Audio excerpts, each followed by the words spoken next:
Voice of America Washington से news minute के साथ मैं हूं आयशा खान।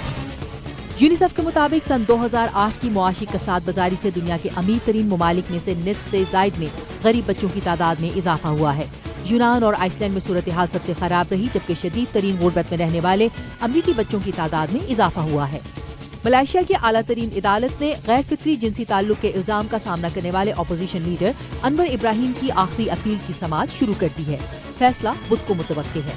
ऑस्ट्रेलिया को इबोला से सबसे ज्यादा मुतासिर मगरबी अफ्रीका के 3 ममालिक के शहरियों पर वीजा पाबंदियां आयद करने पर हकूक इंसानी की तंजीमों की जानिब से तनकीद का सामना है। म्यांमार में रोहिंग्या कम्युनिटी के हकूक के लिए काम करने वाले एक एक्टिविस्ट के मुताबिक नस्ली तासुब का निशाना इस कम्युनिटी की एक बड़ी तादाद समंदर के रास्ते मुल्क से हिजरत कर रही है।